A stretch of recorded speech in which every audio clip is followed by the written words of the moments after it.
When people talk about the most destructive figures in human history, one name inevitably comes up. Adolf Hitler, a man responsible for industrialized genocide, environmental devastation, forced labor, and the normalization of mass violence in the name of progress. So it might sound insane to say that a blocky character from a children's game is worse, but here's the problem. Steve does everything Hitler did.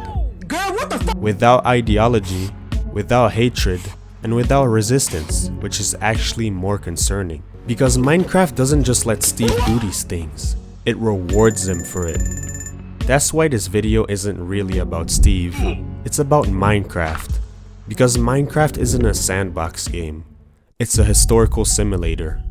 And Steve is not evil, he's just historically accurate. But first, let's start at the beginning. Every Minecraft world begins with the same lie. This land is empty. Steve spawns into a world already filled with life, animals, villages, ecosystems. But the game immediately reframes all of it as resources. Trees aren't forests, they're wood. Animals aren't living beings, they're food. Hostile mobs aren't residents, they're threats. So Steve clears them. Not because he hates them, because he needs space. Historically, this framing is extremely familiar.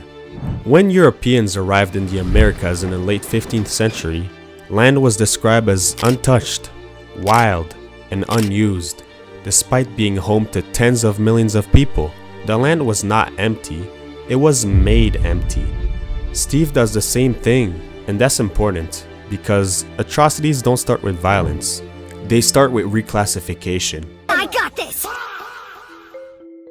Eventually, Steve finds villagers, peaceful, organized, already surviving without him.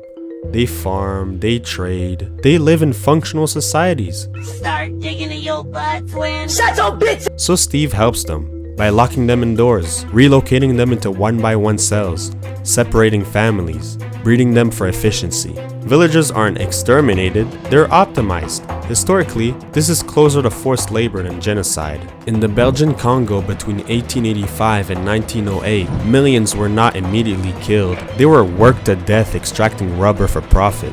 Steve doesn't see villagers as people, he sees them as systems, and Minecraft rewards him for it.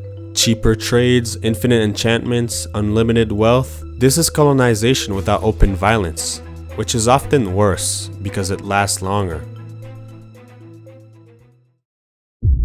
Once labor is secured, Steve digs. Bro's such a digger, bro is such a digger, bro. This is the biggest digger I've ever seen. He doesn't mine carefully, he doesn't preserve ecosystems, he excavates entire regions. Mountains hollowed out, oceans drained, biomes erased permanently, and nothing stops him. The Minecraft world does not collapse, it adapts, which reflects the Industrial Revolution. Between roughly 1760 and 1840, Britain transformed itself into an industrial powerhouse by burning coal, poisoning rivers, and turning cities into smog-filled death traps. Progress continued anyways. Steve doesn't pollute maliciously. He pollutes because the system rewards it. Minecraft worlds don't punish destruction, they normalize it. At some point, survival stops being the goal. Efficiency takes over. Stone becomes iron, iron becomes diamond, diamond becomes netherite. Villages are converted into enchantment machines. Farms become automated slaughterhouses. Steve creates withers, player-built weapons of mass destruction. This pattern is extremely similar to the early 20th century.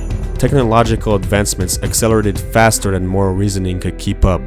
The question was never, should we build this? Only, can we build this? Technology doesn't make Steve violent, it just makes him efficient. In Minecraft, mass killing is progression. You don't kill mobs because you hate them, you kill them because you need XP. Entire species are wiped out locally, others are farmed indefinitely. No records, no memorials, just drops. Historically, genocide is rarely framed as evil while it's happening. In Nazi Germany, extermination was presented as rational, efficient, and necessary for progress. People became numbers. Logistics replaced morality. The comparison isn't that Steve is Hitler, it's that the logic is identical. Once killing becomes optimization, ethics disappear. This is the part people miss. Steve isn't special. Every player does this. Every world follows the same path. Because Minecraft doesn't force violence, it removes consequences. Every new world resets history. No lessons carry over. No memories remain. Players know exactly what they're doing. They still do it because the system rewards it. It's not a flaw in the game. It's the point. Minecraft doesn't teach you to be evil.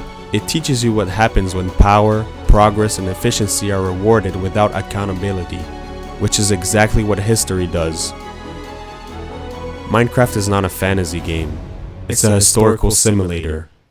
And Steve is not evil. He's just historically accurate.